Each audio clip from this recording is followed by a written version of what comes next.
और हम करेंगे टोटल 10 क्वेश्चन। कौन से चैप्टर से? कोल एंड पेट्रोलियम, क्लास 8 का। ठीक है, तो चैप्टर 3rd और 5th, यानी 3rd का मतलब क्या हुआ?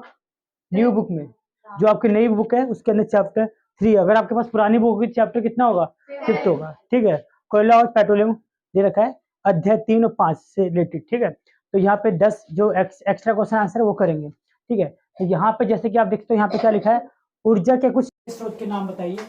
ऊर्जा के नवीकरणीय स्रोत, तो नवीकरणीय स्रोत वो होता है जिसको हम दोबारा से क्या कर सकते हैं? प्राप्त कर सकते हैं। जैसे कि यहाँ पे जल हो गया, वायु हो गया, सौर हो गया। ठीक है, तो फिर अगला है यहाँ पे जीवाश्म ईंधन के कुछ उदाहरण। जीवाश्म ईंधन कौन से होते हैं?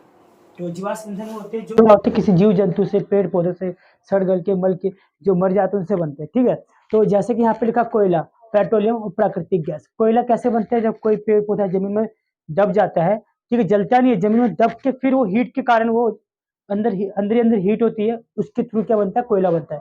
पेट्रोलियम भी जब कोई जीव मर जाता है, जैसे डायनासोर मरे थे बहुत पहले, लाखों साल पहले, तो उनसे क्या निकला? पेट्रोल निकला। ठीक है, प्राकृतिक गैस इन्हीं से क्या इनसे क्या निकलती है? प्राकृतिक गैस भी निकलती है। ठीक है, कोयले में उपस्थित तत्व के नाम बताइए। कोयले में क्या क्या प्रेजेंट होता है बोला जा रहा है? कोयले के अंदर क्या प्रेजेंट होता है बताओ? क्या होता है? कार्बन, ऑक्सीजन और सल्फर, ये 3 चीजें प्रेजेंट होती है कोयले में। ठीक है, पढ़ लेते हैं इंग्लिश में। यहाँ पे क्या लिखा हुआ है देख सकते हैं यहाँ पे। ठीक है, तो इंग्लिश में यहाँ पे लिखा है name some renewable resource of energy. तो रीन्यूएबल रिसोर्स मैंने बताया था जिसको हम दोबारा, एक होता है रीन्यूएबल, एक होता है तो कौन सा? Non renewable. तो जिसको हम दोबारा प्राप्त नहीं कर सकते उसे क्या कहते हैं? Non renewable. तो जैसे कि पेट्रोल हो गया, कोयला एक बार खत्म तो खत्म, वो किस में आएगा? नॉन रीन्यूएबल रिसोर्स में। बट ये रीन्यूएबल रिसोर्स क्या कर रहे हैं? तो वाटर, विंड और सोलर, इसको हम दोबारा से प्राप्त कर सकते हैं। ठीक है, अगला है give some example of fossil fuel. तो अभी हमने बात की थी कोल, पेट्रोलियम और नेचुरल गैस।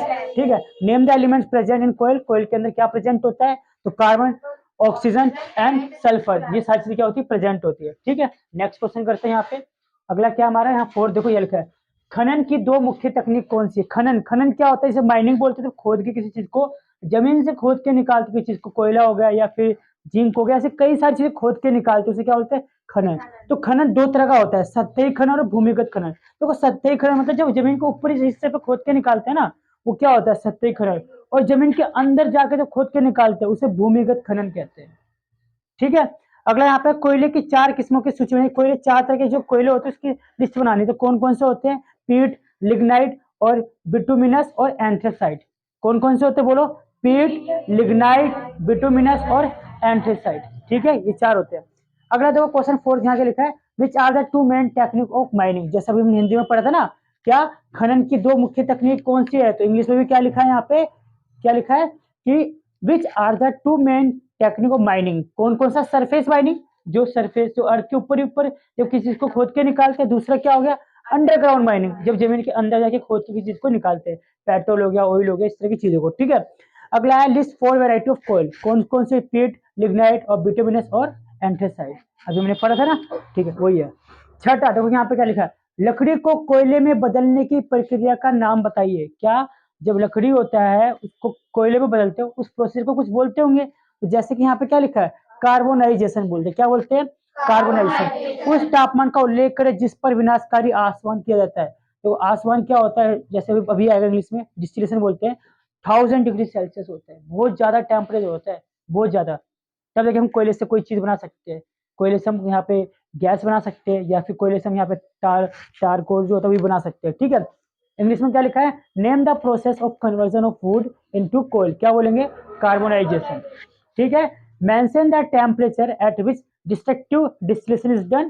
कितना? 1000 डिग्री सेल्सियस। क्लियर है? देखो यहाँ पे 8वां क्या लिखा है, कच्चे तेल को मीठा कब कहा जाता है? कच्चे तेल को मीठा कब कहा जाता है? जब उसके अंदर क्या पाया जाता है? सल्फर की मात्रा बहुत कम होगी। क्या? जब कच्चे तेल में सल्फर की मात्रा बहुत कम होगी तो उसे क्या बोलेंगे हम? मीठा। ठीक है, यानी मीठा तेल जो होता है। ठीक है, केरोसिन को गैसीय हाइड्रोजन कार्बन में बदलने की प्रक्रिया को नाम बताइए। तो क्या है? कैटाजेनेसिस।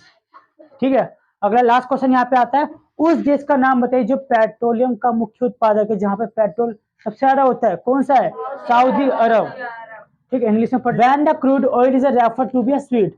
कब होगा? जब सल्फर के अंदर, जब उसके अंदर क्या कंटेन होगा? सल्फर बहुत ही कम होगा। ठीक है, किसके अंदर? क्रूड ऑयल के अंदर। क्रूड ऑयल के अंदर क्या कम होगा? सल्फर बहुत कम होगा। ठीक है, name the process of conversion of kerogen into gaseous hydrocarbon. तो क्या होगा, बोलो, कैटाजेनेसिस। ठीक है, लास्ट क्वेश्चन वही है, name the country which is the leading producer of petroleum. उस कंट्री का नाम बताओ पेट्रोलियम प्रोड्यूस करते हैं सबसे ज्यादा, कौन सा हो गया, सऊदी अरेबिया। किस किसको पता है ये ऐसी बात कि सऊदी अरब से सबसे ज्यादा क्या निकलता है वहां पे,